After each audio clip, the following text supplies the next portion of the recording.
she was first introduced to us as a reality star, but she quickly became a mover and shaker across the board. I'm talking entrepreneurship, music, and everything in between. Masika Kalysha, thank you so much for speaking with the A scene, or stepping into the A scene. We gotta spell that. I like it. From you know who. Okay, so I just gotta jump out there. So from loving hip hop to now growing up hip hop, yes. How did you make this jump? Well, you know, loving hip hop was an amazing stepping stone. Is why most people know me right now. So it's one of the biggest stages you can perform on, and I really appreciate it. But my time was over. After I had my daughter, there's a lot of changes that I wasn't willing to accept anymore, and I felt like I was being antagonized. I was being made to look like and be somebody that I wasn't. And you know, being a mom, especially of a little girl, I wasn't willing to compromise that or sacrifice that for her.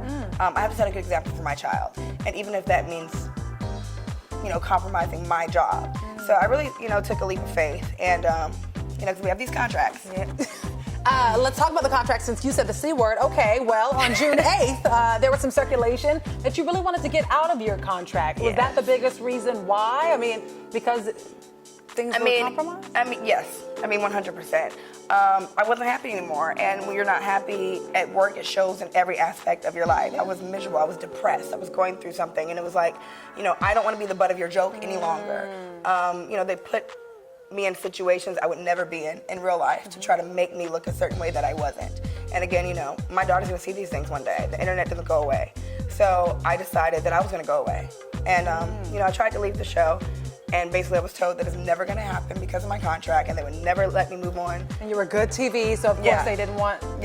So basically, you know, when we asked for the release, my attorney was told she's never getting out until the end of her chill period, which would have been 8+ years, and we're never allowing her to go to a competing network. So, you know, what I learned is it's not what it is, it's what you can negotiate. And I found an amazing attorney that was able to find some loopholes, and we looped right through it. Yeah, sure did. So I was able to make it happen with the grace of God and the right team. You know, cut the right check to the right person. Check was cleared, and you know, I was able to get out of my contract. And Bow Wow called me up, and I've known him since we were teenagers. Really? And he had no idea what was going on with the Love and Hip Hop thing or the contract.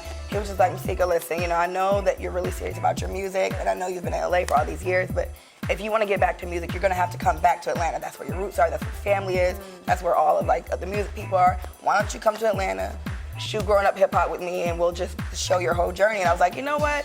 And it was the way it just happened. I really feel like, you know, when the universe is ready, things happen, and it just kind of fell in place like that. So that's kind of what happened. And you're ready for it. Oh, yeah. So let me ask you this. A couple of months ago, Bow Wow tweeted out something around the lines of, oh, wait a minute, I think I happen to have it right here. It's only day 3 of filming, and people already fighting and tearing up the set. Why is VH1 talent walking on a growing up in hip hop set and unannounced? What happened there? Now, honestly, I was actually still in LA when he tweeted that. So this has nothing to do with you, right? No, I heard about it though. From what I hear, there was some Love and Hip Hop talent trying to come on the set. Because a lot of VH1 people trying to come to WeTV. Ooh. And I know exactly why. The gag. That's the gag. But I mean, I never want to be like that, oh, I hate that. No. Love and Hip Hop was an amazing platform. It was an amazing opportunity. I would not change it if I could go back in time. I wouldn't. I appreciate them for giving me the platform and the opportunity. I love Mona. I love her. She gave me a great job, and she's doing her job very well. It's the people behind that you don't see. Then the ones that can take a long walk off a short cliff. Okay. All right, growing up hip hop. So let's talk that. Yes. Growing up hip hop, how long have you been shooting with them? What has it been like being in Atlanta doing this? You know, it's my hometown, so I'm thrilled about it. Well, a lot of people don't know that I used to live here. I lived here during college, and I dropped out here as well and moved to LA. But, you know, it was very nostalgic coming back for me. And I thought it would be really easy because, you know, my mom's here, my parents are here, and my daughter's father's parents are here. So I'm like, oh, great, all this help with the baby. But it's been a big commute. My mom's an hour south, his parents are an hour north. I'm staying in the middle of all of it. And then it's just the scheduling and just the timing. So it's just been a big adjustment because, you know, in LA, I got my LA life, I got my LA drivers, I got my LA nannies, I got my LA schedule. You know, sister didn't gain 10 pounds out here. But, you know, they like it in Atlanta. Oh, yes. So it's definitely been a different experience because I just wasn't used to it, but I think it's been a great experience because I've been able to get back in the studio with some of my day one producers, writers, friends, and just really get the work done. Including Jazzy Faye for your new single and your EP. Congratulations. Thank you. It sounds so good when you walked in. We were listening to it. I heard, I was like... Yeah, so what was that like working with such a hit maker? I mean, he put Carrie Hilson on the map a few years ago. Yeah, Sierra, everybody. Jazzy's one of the greatest. Like, we're really, really great friends. I've known him since I was 18, 19 as well. Really? And, you know, I don't like to call on favors for my friends, but it's like, Jazzy is my daughter's godfather, and we're family. So I was like, you know what, Jazzy, it's time. He was like, let's get it, let's do it. Didn't even think a second about it. So, you know, working with him was absolutely amazing. I've been in the studio with some great people, Jazzy Faye, Hitmaker, and just, I mean, you name it. So I learned something new every time I record with somebody else. And he's producing my EP along with like some other amazing people. I mean, Brian Michael Cox. It's like, it's my dream. I'm working with people that I've known my whole life, but it was like, it's in a whole different capacity now. So I'm really, really excited. We've been putting in a lot of work, and I cannot wait for people to see my music. You know, I really thought, again, going on Love and Hip Hop, that it would be about love and hip hop. Yeah. And people never even knew that I've been an artist for all these years. So this is really like my first time showcasing what I came for in the beginning, which is my music. You said it was an amazing platform for you. You're not only just doing music, but you're also stepping it up with entrepreneurship. Yes. Miss Kari Barbie Beauty. Yes. A vegan line? Yes. Okay. Yes. Okay, so tell me where that came from and where that was inspired from. Okay. Well, it's all vegan, cruelty-free, paraben-free. You know, we're glam girls. We get our makeup done every day pretty much. You know. Sometimes multiple times a day, right? Yeah. And you know, before I had my daughter, I really didn't think anything of it. But when I was pregnant, I'm like, okay, I'm gonna be sitting in my hair and makeup. She's gonna be in my lap, dust falling, makeup, powder. And I know I have very sensitive skin, so I was concerned about that. Especially, you know, kissing her. I didn't want my lips to transfer on her and get everywhere. So I decided two things. Create a makeup line that was as natural as can be, but we didn't compromise on the color or the product or like the integrity of it. And then also, I like a lot of different colors that I don't see out there for me or my skin tone. So I wanted multiple colors for all women with all types of undertones, yellows, pinks, blues, whatever it is. Usually there's just one color, you know, that doesn't look good on everybody. So that was the whole idea behind Kari Barbie Beauty. And right now I'm wearing the lipstick. It's beautiful. Thank you. What is it called? Well, I am wearing Birkin, and it is lined with Cabernet. And all vegan again. Now this one does transfer, but we also have our matte liquid lips that do not transfer. You put it on, honey, you can kiss and they won't tell, okay? It lasts all day long, and the great thing, it doesn't dry or crack your lips. It's actually very moisturizing. If you don't use a makeup wipe, you're gonna wake up and you're gonna brush your teeth like, hey, what? Let me ask you this, because I'm sitting here the whole interview. I'm a perfect red for you too, by the way. I'm staring at your lips the entire time. It's just plump and just luscious looking. What are your top three? This is Atlanta. Everyone's having like a business. Everyone has a business here. Everyone's trying to thrive. What are your top three tips for someone who is trying to create that perfect beauty line, or someone who is really trying to make it as an entrepreneur with their business plan? Don't worry about the oversaturation of the market. Everybody has everything. And well, you're doing this, you're doing that. Yeah, but it's mine. So don't let people discourage you. I think the number one thing, especially as, you know, colored folk, a lot of times we crab in a bucket. We pull people down. We try to all the time. We try to tackle their dreams. And it's usually a subconscious thing. Like a lot of people who have not followed their dreams or are too scared to leap out in faith, they'll try to let you know you can't do it either, but you can.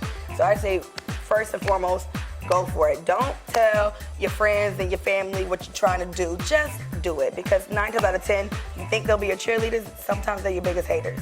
So just get in there and get it done. Second, do your research. With the internet today, there's no excuses.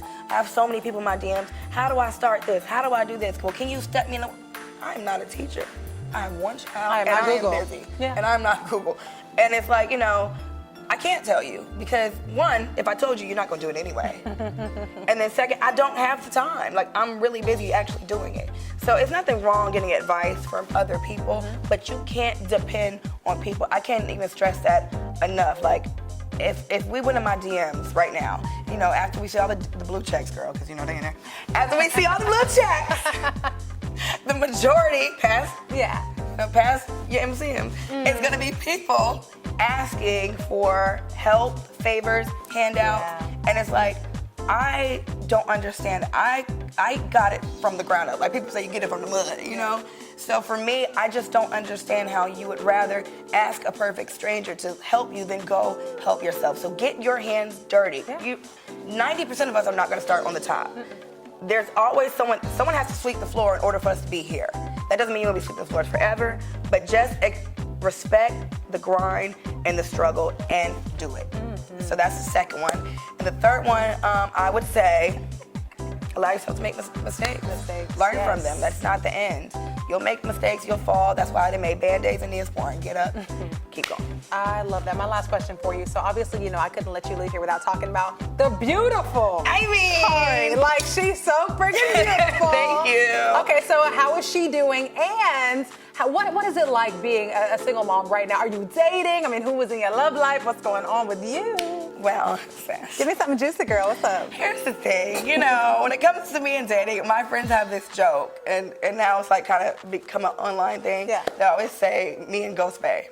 No face, no case, you know. Because what I've learned, like, and I'm very private about my private life. Yeah. I feel like I live a public life privately, if that makes any sense. Makes sense. Most of the stories that are headline news, they ain't real, y'all, and I don't care about denying them, because if you think I'm with him, you're not gonna know I'm with him, and we're gonna have peace. You know, it's gonna be great. Now, I still go out, we go to events, holding hands. I might ride on his back if I want to. But we're not advertising. If you know, you know. If you don't, you don't. And that makes it so much more peaceful. So, you know. And then, you know, the great thing about it, though, too, you know she got a man, but if we break up and I get with another one, you never even gonna know. You don't think it's the same one because I didn't tell you who it was. That's the smartest way to live that undercover. Just, you know, be quiet about your business. Because everyone is just prying to know about your life. Listen. I mean, I be looking at it on Shade Room. You comment, people are like, what you up to, though? You know, what? Listen, but you know, it's funny sometimes seeing, you know, who they think I'm dating or what they think I'm talking about. You know, I might say the most random statement that, oh, she's talking about this. And I mean, I just hope nobody quits their day job to be a psychiatrist because they so wrong. But, you know, dating as a busy single mom is very difficult. It really is, because I'm not really concerned about what time you want dinner. I care about what my child eats. So, you know, men that pay bills get cooked meals. So at the end of the day, my priority is always my child. And if, you know, there's a gentleman suitor, you know, that makes himself worthy, then we shall make time for him. However, you know, I'm very protective with my daughter. I don't bring my daughter around men. I don't bring men around my daughter like that. So, you know, my daughter's not gonna grow up thinking she got 13 uncles. Yeah. And you know, uncle's always over the house, and we don't play those type of games. Well, I hope that we can see a little bit of that and some of that lifestyle in your new show, or the show that's new for you. It's definitely a complete pace change from Love and Hip Hop. You're seeing a lot of my real life, and not the past. Got it. Past. Gone is the past. Got it. Gone is the past. Gone is the past. On that note, we look forward to seeing you. When are we going to be able to see it? When is it? Air date, I believe, is September-ish. Okay. But you know what, guys? You guys follow me on my socials at Masika Kalysha, my website, MasikaKalysha.com. And of course, I'll always keep you guys updated. You know, just some cool like live feeds. Maybe we'll drop some tea on live one of these days, so make sure you tune in. And I have to get you some of my hair oils, because I see you're on the natural hair thing. Yes, I am. I make hair oils from scratch in the kitchen. We call it the Trap House. I got a crew of girls, and we just beautiful girls just trapping and making oil. Really? And it is the best thing that ever happened to your scalp, your ends, your edges. I am telling you. So you're about to become a beauty empire, it sounds like. Yeah, listen, by the time my daughter is 15, she's gonna be working for herself. Wow. You know what I'm saying? Like, at the end of the day, I dropped out of college. Yeah. She already has her college fund. I have one for her father has one for her. But she's gonna be working for herself. So, there's that tea. Man, I hope y'all... That's what I'm talking about, a boss in the truest form. Thank you so much. Thank you for having coming out me. to the AC and talking with us. You just heard from Masika Kalysha.